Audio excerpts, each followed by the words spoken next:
नमस्कार मित्रांनो, स्वागत आहे तुमचं आताच्या ब्रेकिंग न्यूजमध्ये। मित्रांनो, पंतप्रधान आवास योजनेतील घरं स्वस्तामध्ये मिळण्याचा मार्ग मोकळा झालाय। शीघ्र करारानुसार रेडी रेकनरनुसार या योजनेतील घरांच्या किमती असाव्यात असा निर्णय राज्य सरकारने यापूर्वीच घेतला होता, परंतु आता हा निर्णय रद्द करण्यात आलाय। त्याचा थेट परिणाम आता राज्यातील पंतप्रधान आवास योजनेतील घरांवरती दिसून येणार आहे। खास करून बड्या शहरातील घरांच्या किमती या गरिबांच्या आवाक्यात येतील। पंतप्रधान आवास योजनेसाठी लागू असलेला हाच नियम इतर गृहनिर्माण योजनांसाठी सुद्धा लागू करण्याची मागणी करण्यात येत आहे। पंतप्रधान आवास योजना 2015 मध्ये सुरू करण्यात आली होती। त्यानंतर 2022 पर्यंत प्रत्येकाला घर देण्याचा संकल्प सोडण्यात आला होता, परंतु मध्यंतरी कोरोना महामारीने या स्वप्नाला सुरुंग लावला। त्यानंतर या योजनेला डिसेंबर 2025 पर्यंतची मुदतवाढ देण्यात आली, परंतु अजूनही उद्दिष्ट गाठता न आल्याने या योजनेला मुदतवाढीचा धक्का देण्यात येणार असल्याची माहिती सध्या समोर येते।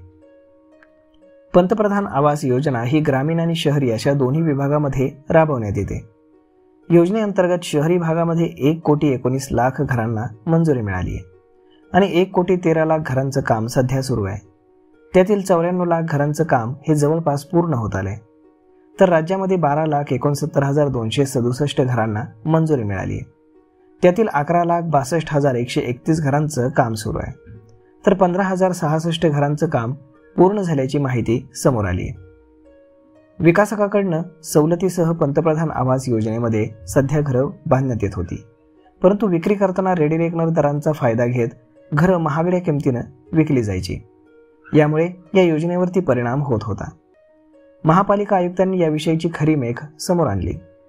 गृहनिर्माण विभागानं याविषयीची सत्यता पडताळणी केली आणि त्यानंतर 22 सप्टेंबर 2025 रोजी रेडी रेकनरनुसार घरांच्या किमती ठरवण्याचा शासन निर्णय हा रद्द करण्यात आलाय। सिडको आणि म्हाडाच्या धर्तीवरती मुंबईमध्ये महापालिकेने पहिल्यांदाच 426 सदनिकांची सोडत जाहीर केली। त्यामध्ये अत्यल्प उत्पन्न गटातील घर हे चक्क 1,07,00,000 विक्री करण्याचं निश्चित केलं आहे। घरांच्या किमती त्या भागातील रेडी रेकनर रेटनुसार आणि त्यावरती 10% प्रशासकीय खर्च जोडून निश्चित करण्यात आल्यात। त्यामुळे या घरांच्या किमती सध्या भडकल्यात। आता पंतप्रधान आवास योजनेप्रमाणेच इतर आवास योजनेतील घरांसाठी देखील असाच निर्णय घेण्याची मागणी होत आहे।